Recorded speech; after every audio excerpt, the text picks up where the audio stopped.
काफ़ी सारी कंपनियां हैं जहां पर खबरें हैं, खबरों के चलते एक्शन है। उस एक्शन पर आपका रिएक्शन क्या होना चाहिए, ये बताएंगे आज हमारे खास मेहमान अरुण जी, और खबर बताएंगे हम। तो एक एक करके लाते हैं, और आज काफ़ी सारी खबरें हैं, 8 कंपनियां हमने आइडेंटिफाई की हैं। बहुत सारी सैकड़ों खबरें होती हैं, तो इस पर भी हम लोग सेलेक्ट करते हैं। बड़ी मुश्किल होती है कि किस शेयर को शामिल किया जाए, 6-7 शेयरों में, 8 शेयरों में किसको ना किया जाए। जीनस पावर को लेकर के आते हैं सबसे पहले। आज काफ़ी शानदार मूव देखने को मिल रहा था। आपको बता दें कि ये कंपनी को एक बड़ा ऑर्डर मिला है। सब्सिडरी कंपनी की जो कंपनी की है, उसको जो है स्मार्ट मीटर लगाने के लिए ये ऑर्डर मिला है। और ये टोटल जो ऑर्डर है जो है उस पर जो है आपको इस नए ऑर्डर के बाद करीब 20,000 करोड़ रुपए का जो है आंकड़ा जो है वो पार हो चुका है कंपनी की कुल ऑर्डर बुक में। 1,000 करोड़ से ज़्यादा का जो है कंपनी को ये ऑर्डर मिला है जो स्मार्ट मीटर लगाने का है। और आपको बता दें जुलाई के बाद से कंपनी को 16,185 करोड़ रुपए के 7 ऑर्डर मिले हैं।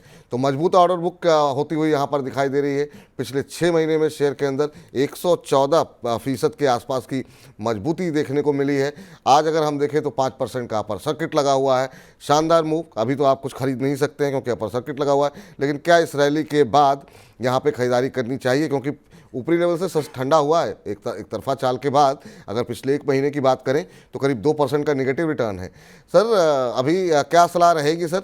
6 महीने में हमने देखा 114%, पिछले 1 महीने में थोड़ी सी सुस्ती अब आती हुई दिखाई दी है, लेकिन क्या यहाँ पर कोई खरीदारी की अपॉर्चुनिटीज़ हैं नए ऑर्डर मिलने के बाद से?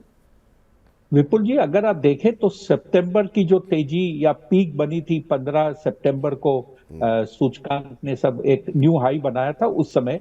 उसके बाद में ये शेयर लगातार गिरावट में आया था। आज जो ये इसमें मूवमेंट आया है, इसमें एक अच्छी खासी चाल चली है, 5% ऊपर गया है, शॉर्ट टर्म एवरेजेस के ऊपर आया है। अ, अब ऐसा लगता है कि इसमें एक नया मूव आ सकता है, और जो सितंबर का इसका हाई था उसके आसपास जाने की या उस वहां से एक ब्रेकआउट करने की कंपनी चेष्टा करेगी। तो अगर आप इस शेयर में एक एकदम शॉर्ट टर्म ट्रेडिंग के हिसाब से घुसना चाहते हो तो एक आपको अपॉर्चुनिटी इसमें मिल सकती है। जी, तो ये फिलहाल राय आपके लिए निकल करके आती हुई यहाँ पर जीनस पावर के अंदर। आगे बढ़ते हैं और अगली कंपनी लेकर के आते हैं, और अगली कंपनी से ज़्यादा महत्वपूर्ण ये सेक्टर है। जी हाँ, आपको बता दें कि इस पूरे सेक्टर में जो है एक तरीके से आग लगी हुई है, काफ़ी लंबे समय से लगी हुई है। और इस सेक्टर के कई सारे शेयरों को रिकमेंड भी किया गया है, अरुण जी की तरफ से भी रिकमेंड किया गया है। रेलवे शेयरों की हम बात कर रहे हैं। टेक्समैको पे खबर है, कंपनी को 1374 करोड़ रुपए का नया ऑर्डर मिला है। और ये जो ऑर्डर कंपनी को मिला है वो 3400 बॉक्सेस वैगन जो है वो बनाने के लिए कंपनी को ये ऑर्डर मिला है। आपको बता दें कि इस नए ऑर्डर बुक के बाद मिलने के बाद से कंपनी के शेयर में जो है आज अच्छी मजबूती देखने को मिल रही है। और आपको बता दें पिछले महीने ही कंपनी ने QIP के ज़रिए करीब 750 करोड़ रुपए जो है वो जुटाए थे। अभी कंपनी के शेयर पे नज़र डालें तो यहाँ पर हम देख रहे हैं कि एक अच्छा खासा उछाल देखने को मिल रहा है। सुबह हम देख रहे थे 6% के आसपास की तेज़ी थी। अब ऊपरी स्तरों से तो हल्का हुआ है थोड़ा सा, लेकिन अभी भी मूव जो है सकारात्मक बना हुआ है, करीब 4-4.25% ऊपर टेक्समैको रेल का शेयर। सर रेलवे शेयर में शानदार तेज़ी, शानदार बढ़त लगातार बनी हुई है। आप IRFC ले लीजिए, आप टेक्समैको रेल ले लीजिए, आप RVNL ले लीजिए, सब जगह मजबूती है। टेक्समैको पे अभी क्या करना चाहिए? सर, सरकार जो है रेलवे का मॉडर्नाइजेशन, एक्सपांशन, उसमें लगातार रुपए खर्च कर रही है। जो ये बॉक्सन का जो वैगन का ऑर्डर है, ये कई कंपनियों को मिला है। टेक्समैको को मिला है। अगर आप देखें तो जुपिटर वैगन को भी 4,000 वैगन्स का ऑर्डर मिला है, और मेरे ख्याल से 2 कंपनी को और मिला है। तो ऑर्डर को डिस्ट्रीब्यूट किया गया है। बड़ा एक्सपांशन प्लान सरकार चला रही है, और मेरे ख्याल से मीडियम टू लॉन्ग टर्म में रेलवे शेयरों में जो मैन्युफैक्चरिंग एक्टिविटी करती है इसमें निवेशित रहना ही उचित है। निवेशित रहना ही उचित है। सर चूंकि आपने अभी बात की जुपिटर वैगन्स को लेकर के, अभी आपका व्यू क्या है? क्योंकि कल परसों में कुछ एक सवाल आए थे कि अरुण जी के कहने पर जो है हमने लिए हुए हैं, अच्छे प्रॉफिट में भी हैं वो लोग, जानना चाह रहे हैं कि किन लेवल्स पे एग्जिट करना चाहिए। अभी 335-336 के आसपास चल रहा है जुपिटर वैगन का शेयर, 2-2.25% ऊपर। आपकी राय क्या होगी सर अभी? विपुल जी, मेरे ख्याल से ये शेयर करीब 400 से करेक्ट किया था और नीचे में शायद 300 तक आ गया था। ये एक अच्छी एंट्री लेवल है, और इसमें ये आपको अगले 6 महीने में एक नया मूव ये शेयर अवश्य देगा। और कंपनी की जो वर्किंग है, जो सभी इसके डिविजन्स है, बहुत ही अच्छे कर रहे हैं। इसकी जो 2 जेवी है, उसमें भी बहुत जबरदस्त ऑर्डर फ्लो आ रहा है। और मेरे ख्याल से ये तिमाही के जब नतीजे आएंगे दिसंबर के, तो ये लोगों को आइडिया लगेगी कि कितना जबरदस्त प्रदर्शन कंपनी ने किया है। हम्म। इस बीच चलते हैं अगले शेयर की ओर, लेकिन इस बीच प्रखर जनरल स्टडीज़ कह रहे हैं मेरा प्रश्न आप रह गया। सर आपका प्रश्न हो गया, नितिन स्पिनर्स के ऊपर सवाल था, आपका ही प्रश्न लेने के लिए जो है हमने अपना बजिंग स्टॉक सेगमेंट जो है वो थोड़ा और डिले कर दिया। तो सवाल आपका हो गया है, पीछे जाएंगे आपको सवाल मिल जाएगा और उसका उत्तर भी मिल जाएगा। चलिए आगे चलते हैं और अगले दर्शक का प्रश्न जो है वो डिस्कस करते हैं। माफ़ कीजिएगा, अगले शेयर को डिस्कस करते हैं, पैनासिया बायोटेक। अब कंपनी को जो है भारत में, कंपनी ने जो है भारत के अंदर नई वैक्सीन इजी फॉर पोल के नाम से जो ये वैक्सीन है उसको लॉन्च किया है। ये बच्चों को दी जाएगी और ओरली दी जाएगी, इंजेक्शन नहीं लगाने पड़ेंगे। नई वैक्सीन बच्चों को 5 गंभीर बीमारियों से ये वैक्सीन जो है वो बचाएगी, और ख़ासतौर से उनमें जो बीमारियां हैं उसमें डिप्थीरिया है, टिटनेस है, पोलियो है और पर्टुसिस जो है जैसी जो बीमारियां हैं उससे ये वैक्सीन जो है वो बचाएगी। ओरल सोल्यूशन के ज़रिए बच्चों को ये दी जा सकेगी, इसके लिए इंजेक्ट करने की आवश्यकता नहीं होगी। और इसी खबर के चलते कंपनी के शेयर में जो है आज हम देख रहे हैं करीब 4% से ज़्यादा की तेज़ी शुरुआती कारोबारी सत्र में जो है देखने को मिल रही थी। और अभी अगर हम कंपनी के शेयर पर नज़र डालें तो भी 3.5% की बढ़त है, 168-169 के आसपास शेयर ये ट्रेड करता हुआ। सर पैनासिया बायोटेक पे आपकी राय, एक नई वैक्सीन लॉन्च की है बच्चों के लिए कंपनी ने भारत के अंदर, और उसके चलते एक मोमेंटम में है शेयर आज, आपकी सलाह क्या रहेगी? सर शेयर पैनासिया बायोटेक एक अप ट्रेंड में चल रहा है और छोटे छोटे करेक्शंस भी इसमें हर अप मूव के बाद आ रहा है। अगर कोई निवेशित है तो उसे अपना निवेश जारी रखना चाहिए। कोई निवेशित है तो अपना निवेश अभी आप बनाए रखें, ये आपके लिए सलाह निकल करके आती हुई। चलिए अगली कंपनी लेकर के आइए स्क्रीन पर और उसका खबर देखते हैं कि वहाँ पर क्या खबर देखने को मिल रही है, फिर उसका विश्लेषण किया जाएगा कि आखिर में आपकी रणनीति क्या होनी चाहिए। तो स्क्रीन पर अब अगली कंपनी आती हुई और ये हम देख रहे हैं बीएल के ऊपर आज कुछ एक दर्शकों के सवाल भी आए थे कि बीएल में क्या करना चाहिए। कुछ लोग कह रहे थे खरीदा हुआ है, कुछ लोग खरीदना चाह रहे हैं। तो आपको बता दें अंतर्राष्ट्रीय ब्रोकरेज कंपनी यूबीएस ने कंपनी पर अपनी रेटिंग और लक्ष्य दोनों में बढ़ोतरी की है। और अगले जो यूबीएस का मानना ये है कि अगले 3 से 5 साल तक कंपनी को बड़े ऑर्डर जो है वो मिलते रहने की उम्मीद है। तो आने वाले समय को लेकर के काफ़ी सकारात्मक है यूबीएस। और ये भी कहा गया है कि दूसरी तिमाही में कंपनी की जो ऑर्डर बुक है वो करीब 6900 करोड़ रुपए रही है और 3 से 5 साल में और ज़्यादा ऑर्डर मिलने की जरूरत दिखाई दे रहा है। और यूबीएस की तरफ से कंपनी की रेटिंग बढ़ाई गई है और कंपनी के शेयर पर लक्ष्य को बढ़ा करके अब 205 रुपये कर दिया गया है। बीएल निश्चित रूप से काफ़ी जो है शेयर काफ़ी चर्चाओं में रहा है, कई सारी खबरें हाल फिलहाल में रही हैं। अभी 168-169 के आसपास चल रहा है। सर यूबीएस की रिपोर्ट से सहमत हैं आप? एक महीने में 18% का रिटर्न इस शेयर में देखने को मिला है, पिछले 6 महीने में 38-39% ये शेयर चला है, आपकी राय? विपुल जी ये शेयर लाइफ टाइम हाई पर चल रहा है और रिपोर्ट किसी की भी आए वो एक ही चीज बताती है कि कंपनी बहुत शानदार प्रदर्शन कर रहा है। अगर कोई निवेशक ये कंपनी के बारे में ज्यादा जानना चाहता है तो ये बीएसई के वेबसाइट या कंपनी के वेबसाइट पर जाकर इसकी एनुअल रिपोर्ट डाउनलोड करके इसकी जो ऑर्डर बुक है उसको अगर पढ़े तो वो जो कहते हैं चित्र साफ हो जाएगा कि ये कंपनी क्या करती है। इतनी शानदार ऑर्डर बुक, इतना वाइड स्प्रेड प्रोडक्ट लाइन बहुत कम कंपनियों के पास होता है। ये सभी क्षेत्र में मौजूद है, चाहे वो डिफेंस हो, चाहे वो इलेक्ट्रॉनिक हो या क्या मतलब ये एक ऐसी कंपनी है जिससे आपको प्यार हो जाएगा। तो ऐसी कंपनी है जिससे आपको प्यार हो जाएगा, तो रखे रहिए पोर्टफोलियो के अंदर जो है इस कंपनी को। चलिए आगे बढ़ते हैं और अगली कंपनी पे बातचीत कर लेते हैं और ज़रा बात करते हैं हीरो मोटोकॉर्प की।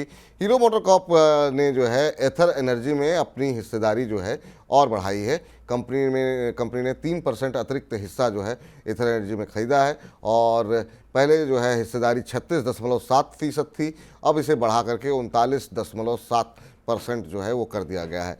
आपको बता दें ये जो हिस्सेदारी खरीदी गई है उसके लिए कंपनी ने 140 करोड़ रुपए जो है वो खर्च किए हैं।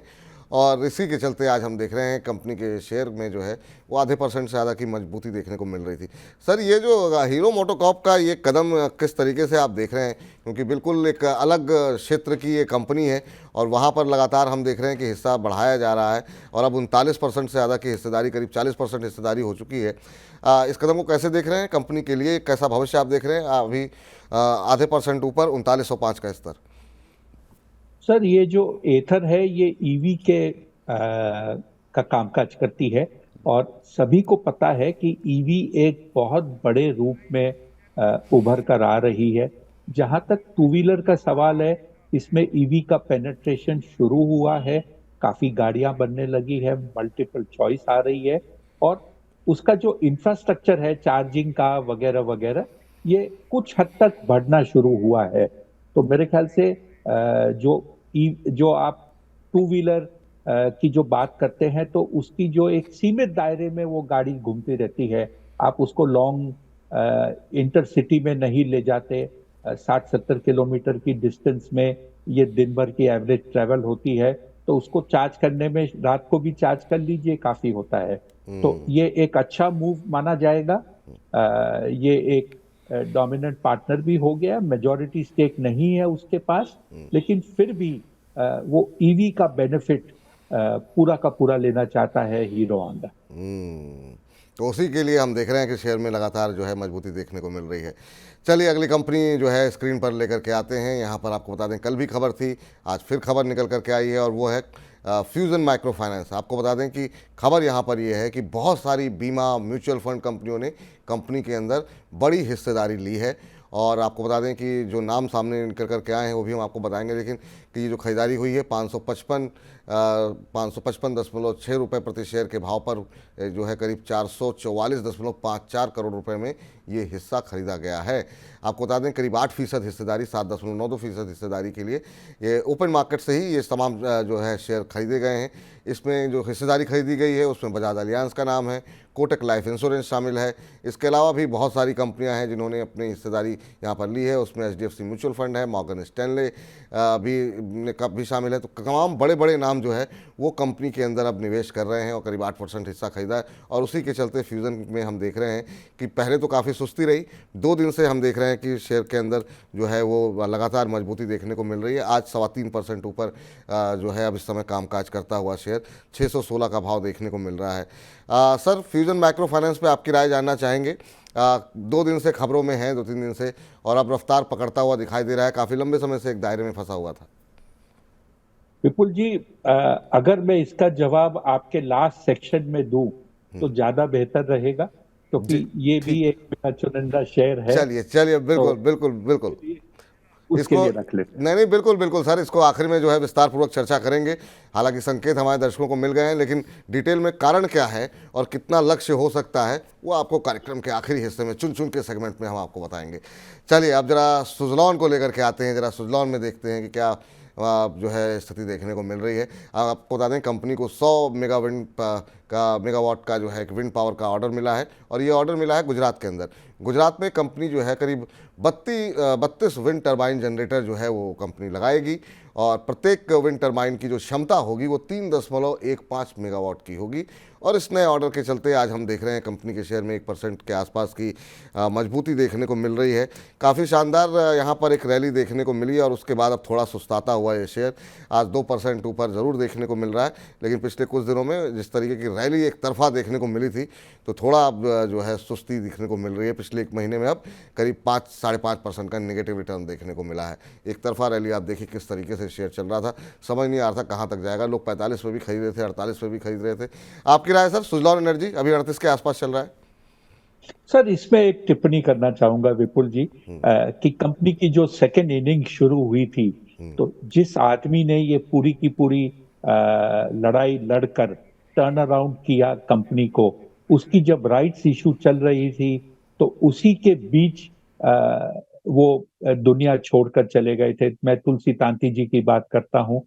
मेरे ख्याल से बड़ी शानदार इसमें एक रिकवरी देखी जा रही है कंपनी के टर्न अराउंड, उसके पूरे के पूरे फॉर्चून्स में। और ये कहा जा सकता है कि ऐसा एक ऐतिहासिक ही रिकवरी कहा जा सकता है कि कंपनी जो पूरी की पूरी डूब चुकी थी, अब उसने अपना बिजनेस मॉडल बदल कर कैसे उभर कर आ रही है। मेरे ख्याल से ये कंपनी लंबे रेस की का घोड़ा है। इसके अंदर में करेक्शंस आते रहेंगे, क्योंकि इसमें लोगों ने ₹5 से लेके ₹7 के बीच में निवेश करना शुरू किया है।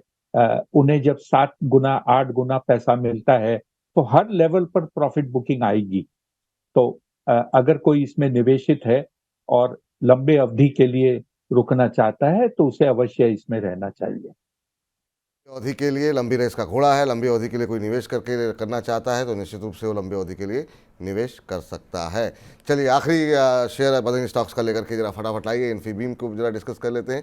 इन्फीबीम में सवाल खबर ये है कि कंपनी ने पिरामिड फिनटेक के अंदर जो है कंपनी ने 49% हिस्सा जो है वो खरीदा है।